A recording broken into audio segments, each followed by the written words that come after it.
The wind was dry and full of dust, blowing across the ruins of a broken alien city. Buildings were half buried in sand, their walls black from fire. Ashes covered the ground like snow. But no one had lived here for months, no voices, no footsteps. No hope, except for one, in a dark corner of a fallen structure, behind a metal beam and some broken panels. A little alien girl lay still. Her skin was pale blue, almost white, and her arms were too thin.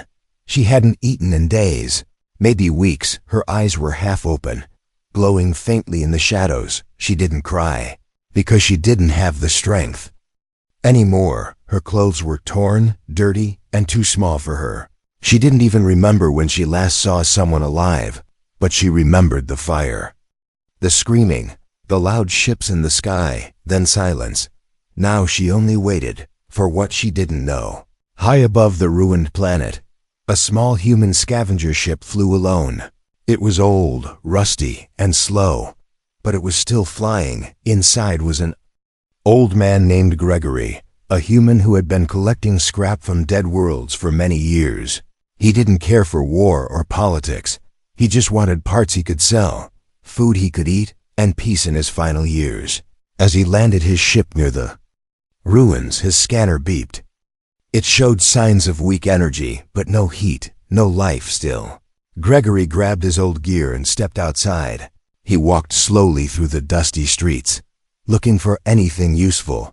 Broken machines, melted weapons, cracked armor, all junk. But then he heard something. It was not a sound exactly, more like a soft breath in the wind. Gregory stopped, listening. Again, there it was, like a whisper. He followed the sound, his boots crunching ash underfoot. He stepped into the half-collapsed building, moved aside a metal panel, and there she was. He blinked, thinking his eyes were playing tricks. But the girl was real, lying there, barely breathing. Her eyes opened fully now, staring at him with fear and confusion.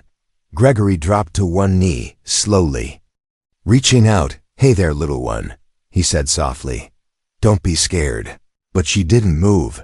He opened his pack, pulled out a small protein bar, unwrapped it, and placed it on the floor near her hand. Still nothing. He stepped back, gave her space. A minute passed, then another. Finally she moved, just a little. Her fingers reached out, grabbed the bar, and brought it to her mouth. She ate fast, like someone who hadn't seen food in forever. Gregory watched with quiet eyes, something heavy in his heart. She looked too small, too alone after eating. She looked at him again, this time with less fear. Gregory spoke gently. "Can you talk?" No answer. "Do you have a name?" he asked. Again, silence. She looked down, then up, and reached out with one shaking finger. She traced a strange shape in the ash on the floor, a curve, a star, a line. Gregory didn't understand it, but he knew it meant something. He nodded. "All right, kid, let's get you out of here." He wrapped her gently in his old coat, carried her out of the ruins, inside the ship. He placed her on a soft seat and gave her water. She drank slowly now, like she remembered how.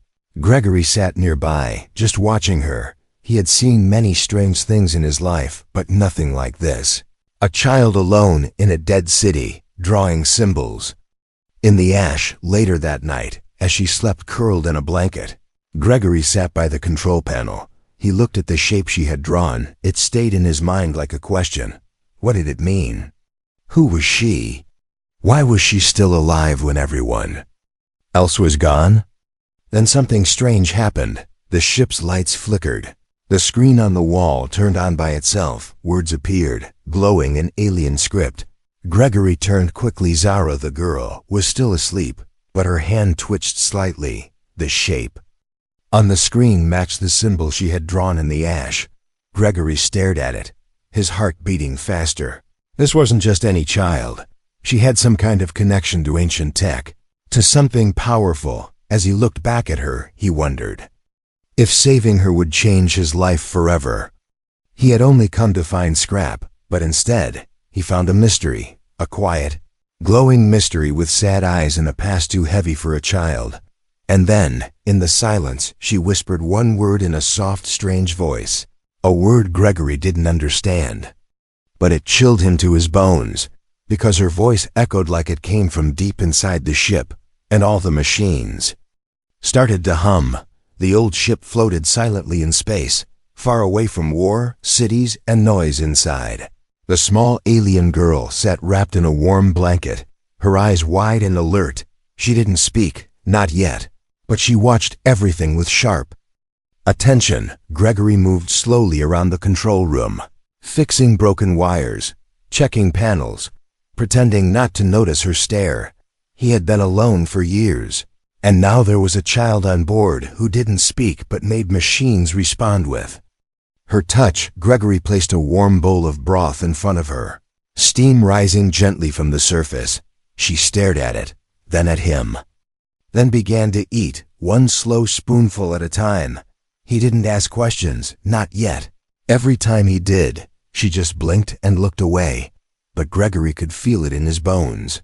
The way old soldiers feel weather before the storm, this girl was not just a lost child. After the meal, she wandered into the cargo bay, where old machines, robot parts, and cracked weapons lay scattered. She moved between them like she knew them, her small fingers brushing broken metal. One device, a circular tool Gregory never managed to fix, suddenly lit up under her touch. He froze in the doorway, watching. She didn't hit any buttons or use tools. She just looked at it, and the machine obeyed. It rose into the air, spinning, softly glowing blue. Gregory took a step forward, speaking slowly. "You did that, didn't you?" She turned toward him, eyes calm but full of something he didn't understand. Then she pointed at the floor and used her finger to draw the same strange symbol again, a curve, a line, a star. This time, Gregory asked, "Is that your name?" She didn't speak, but gave a small nod, almost too small to notice. "Zara," Gregory whispered, giving sound to the mystery. She tilted her head slightly, like she was hearing her name for the first time. That night, Gregory tried to sleep, but his mind wouldn't rest. Every time he closed his eyes, he saw her small hand, the glowing device, the symbol. He got up, walked quietly to the control room, and stared at the screens. Suddenly, static danced across one monitor, and a soft hum filled the air. The lights dimmed, then changed color, soft blue and green. Gregory stepped back in alarm. Zara was standing in the hallway, not quite awake, not quite dreaming. She walked forward slowly, her eyes glowing brighter than before. The machines around her responded like she was their queen. Panels lit up, screens moved on their own. Words appeared in a language Gregory had never seen before. She raised her hand, and small particles of light floated around her like fireflies. Her mouth moved, and a soft whisper came out, not loud, but full of power. The lights pulsed with her breath. The ship itself seemed to breathe with her. Gregory didn't speak, didn't move. He could only watch as this silent girl became something more, something old and powerful. Then just as suddenly, it stopped. The lights dimmed again. The screens went black, and Zara's eyes returned to normal. She looked at Gregory, and for the first time, a tear slid down her cheek. She wasn't just powerful, she was also scared. Gregory walked over, knelt beside her, and gently wiped her tear with a sleeve. "I don't know what you are, or what they did to you," he said softly, "but you're safe now." Zara looked at him, blinked slowly, then reached into her pocket. She pulled out a small chip, no bigger than a thumb, and placed it in his hand. Gregory looked at it, confused.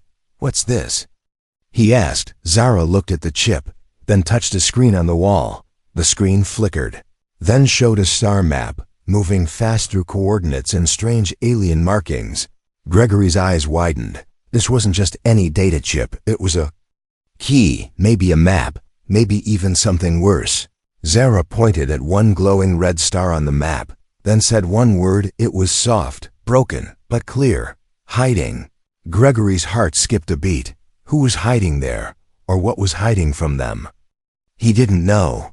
But one thing was now certain: Zara was leading him somewhere, and that somewhere might change the fate of more than just one little girl. He looked at her again. This quiet child who walked among machines like they were family, whatever. She was, whatever she had lost. She was no longer alone, and Gregory, once just an old man searching junk, now followed a mystery with glowing eyes and a name that echoed like a star's last breath. Zara, the girl who whispered to machines and made them listen. The stars outside the ship blinked like silent watchers, cold and far away. Zara stood at the edge of the observation window, staring into space as if waiting for something to call back. Gregory didn't speak. He had learned not to ask too many questions she wouldn't answer anyway, not with words, but today. Something felt heavier in the air, like a secret too old to carry any longer.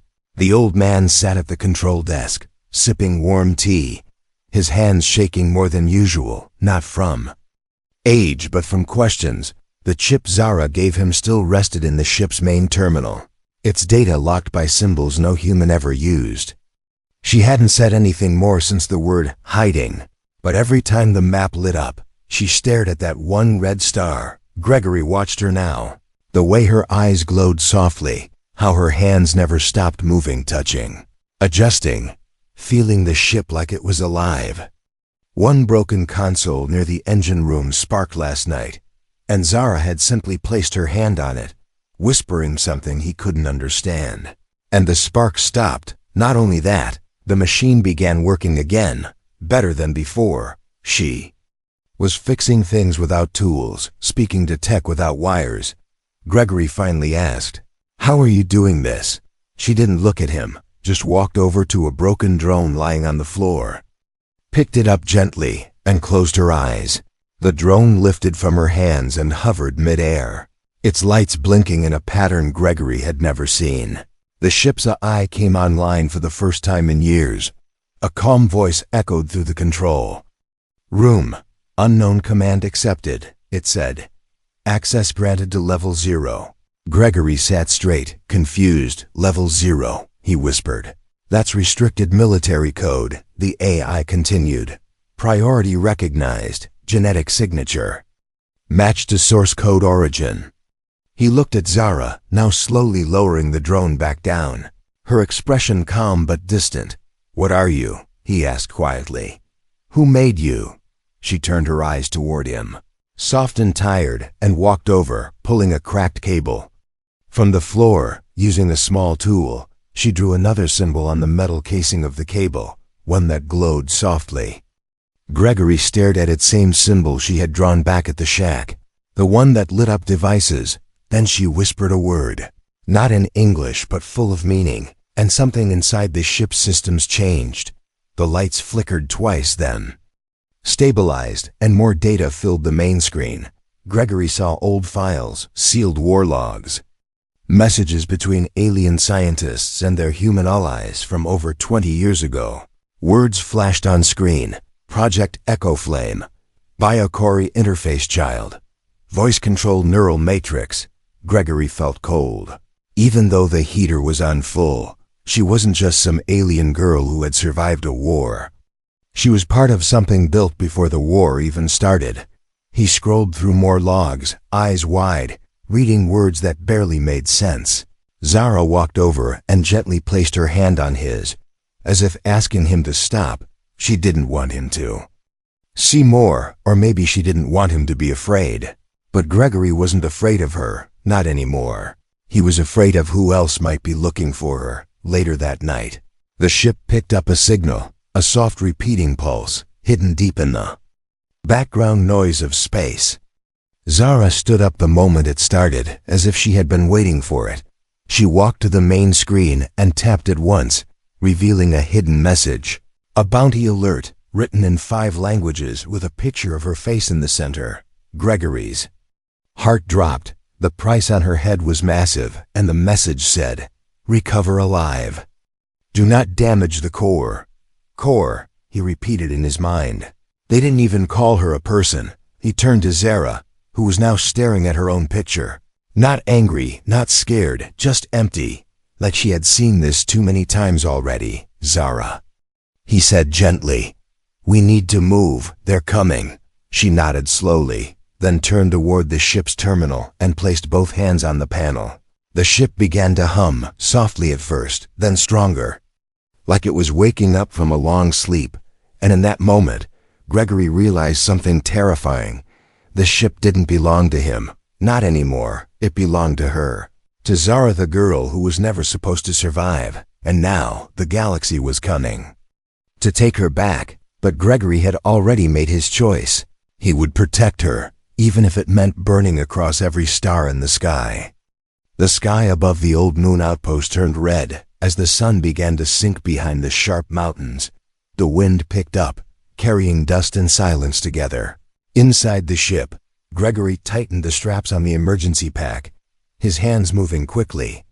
But his eyes kept drifting back to her. Zara stood near the control panel, quiet as always, but her entire body was tense, like she could feel something before it arrived. She hadn't eaten all day, hadn't spoken since the bounty alert flashed on the screen. She didn't need to. Her silence said enough. Gregory placed his hand on her shoulder.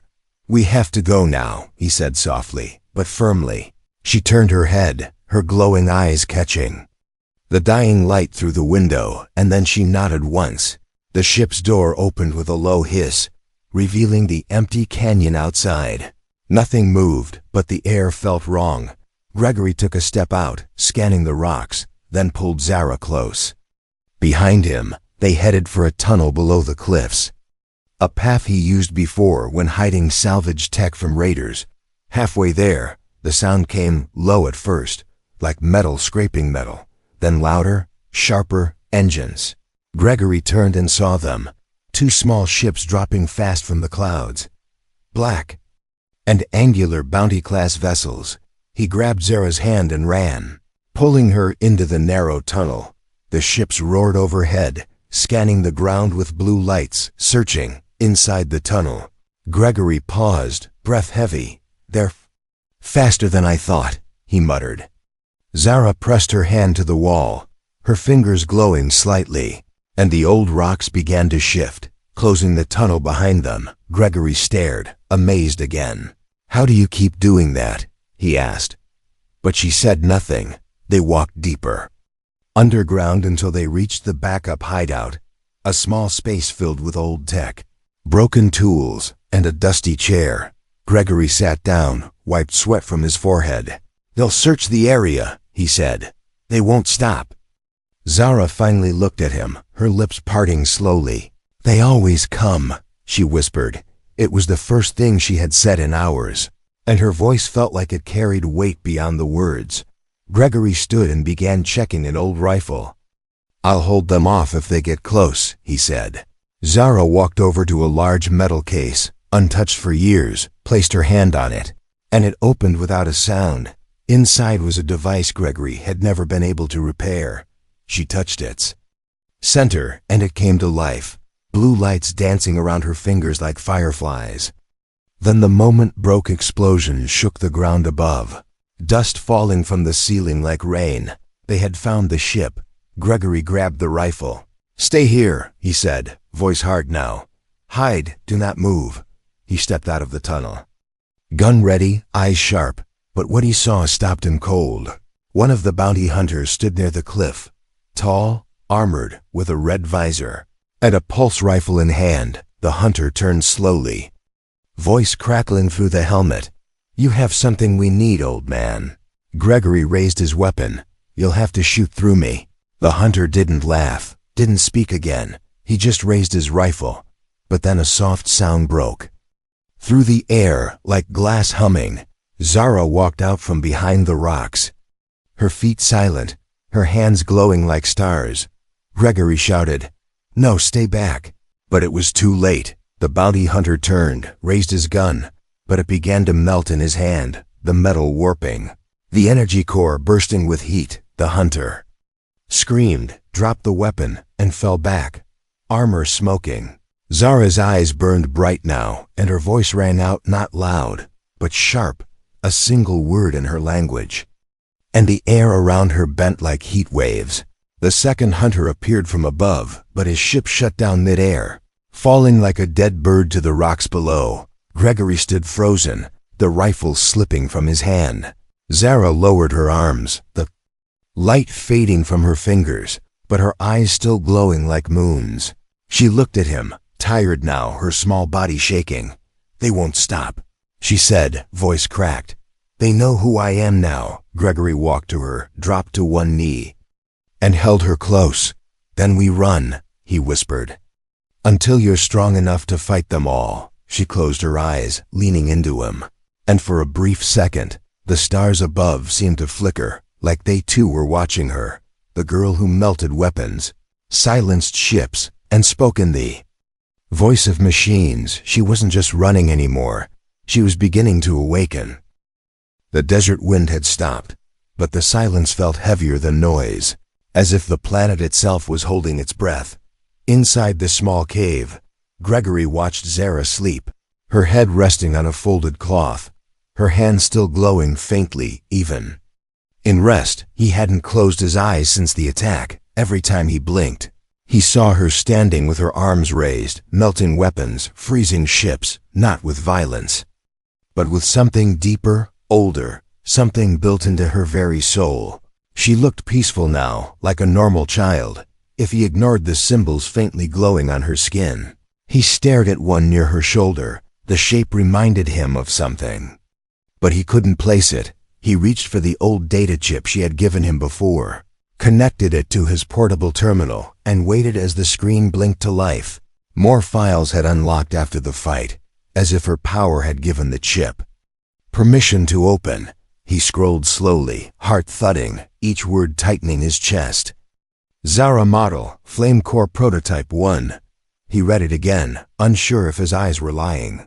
She wasn't just a child, not even just a survivor. She was a prototype, built, not born, created as part of a secret project, Project Echo Flame, a merger of alien energy and human neural architecture.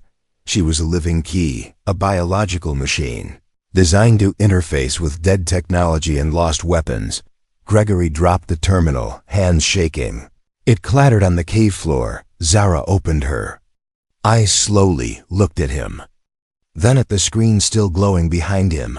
"You saw it," she whispered, voice calm, but filled with quiet sadness. He nodded, unable to speak.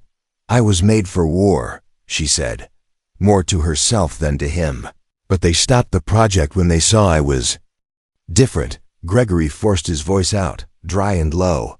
"Different how?" Zara sat up, her small fingers brushing dust from her knees. "I didn't follow commands," she said. "I didn't obey like the others." Gregory listened, stunned. "They wanted a weapon," she said.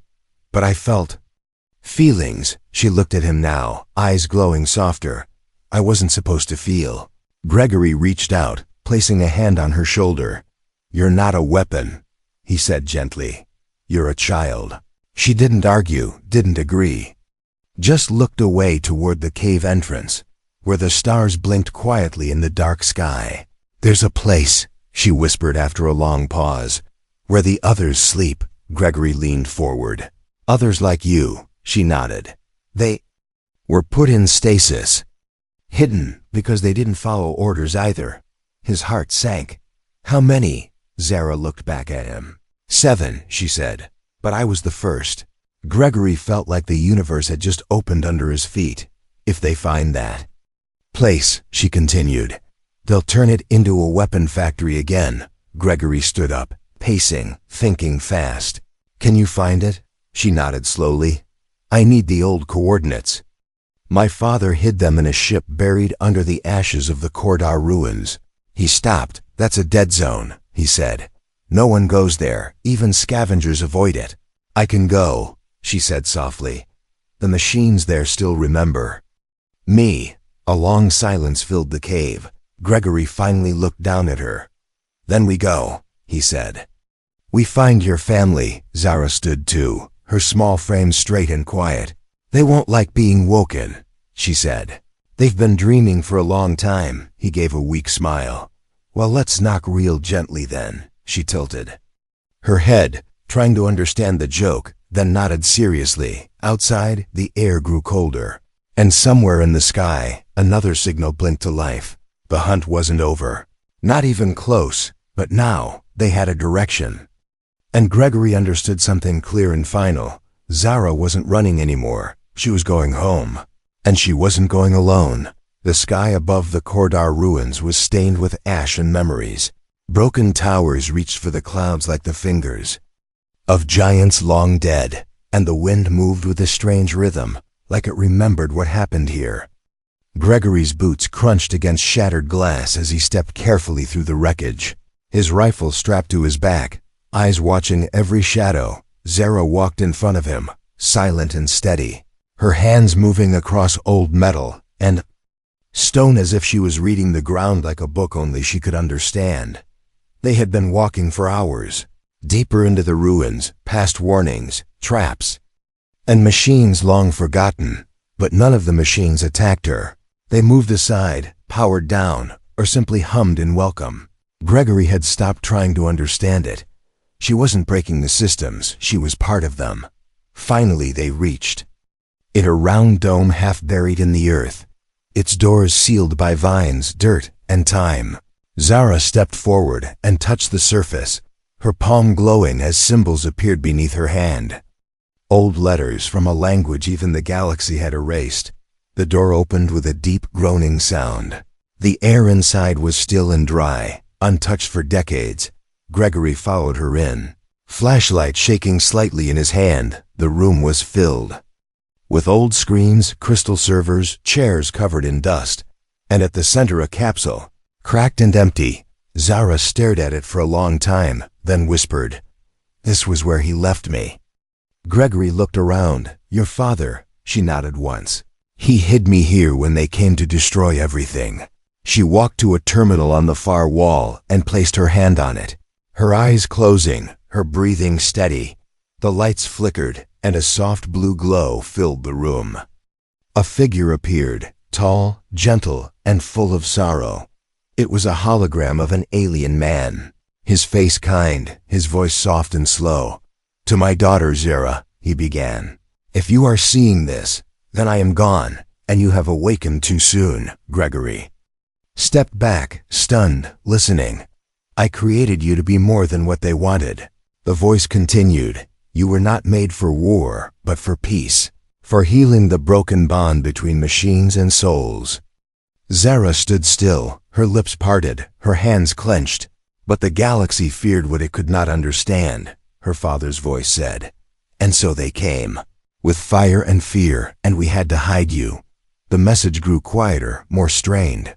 "I have placed the last dreamers deep in the core of the Varelian moon, in stasis, safe, waiting for the right signal. Only you can reach them. Only your voice will wake them." The hologram began to fade, static eating away the image. "Forgive me for leaving you alone," he whispered. "You are the last flame. Do not let them turn you into a weapon. Be more." The light blinked out, and the room fell silent again. Gregory looked at Zara, but her face was still, unreadable. She turned to him slowly, her voice low. "He believed in me." Gregory walked forward, placing a hand gently on her shoulder. And he was right. She wiped a tear from her cheek, the first he had ever seen. "I know where they are now," she said. "The sleeping ones." He nodded. "Then we go." Before they could leave, the terminal blinked again, a new message flashing. "Warning. Unauthorized access detected." Gregory cursed under his breath. "They followed us." Zara looked at the capsule one last time, then turned toward the exit, her voice now stronger. "They won't take this from me." Outside, engines roared. Shadows moved along the canyon edges. Lights flashed across the ruined towers. The hunters had arrived again. But this time, Zara wasn't just surviving. She had her father's words in her chest, and a new mission burning behind her eyes.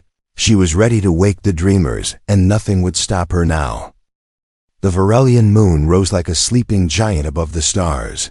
Its surface was smooth and cold, untouched by war, untouched by time. Zara stood at the front of the ship, her face calm, her eyes glowing brighter than ever before. Gregory flew the vessel through the upper layer of the moon's thin atmosphere, his hands steady, his heart pounding louder than the engines. They had escaped the ruins barely, outrunning 2 hunter ships and jamming the rest of the signal trail. But they knew it wouldn't last.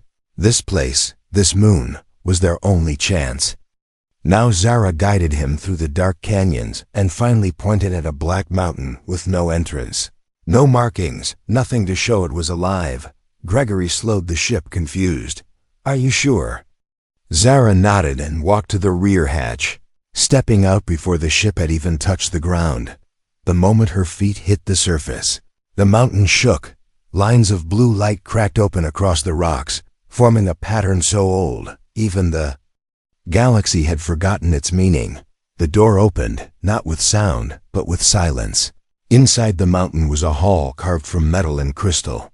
Warm lights flickering, as if they had been waiting for her all this time. Gregory followed her in. Not saying a word, they passed giant walls covered in symbols, machines resting in sleep, and at the very end, 7 pods stood in a circle, each one holding a figure inside. Perfectly still, the dreamers. Zara stepped into the center of the circle and placed her hands on a glowing pedestal. Her voice soft but filled with strength. She spoke in her language, the words flowing like a song, low and ancient. The machines responded. The lights blinked faster. The walls began to hum. Gregory watched as the pods slowly opened, one by one, steam rising. The dreamers stirring after decades of silence. Each of them looked like her, yet different, some older, some younger. Each marked with different symbols. They opened their eyes and saw her, the first one, the one who had returned. Zara stepped back, her voice trembling now. "Wake up," she whispered. "It's time." One of the dreamers spoke, her voice dry and soft. "You brought us back." Zara nodded. "The war is gone, but they still fear us." Another spoke, this one with sharper eyes.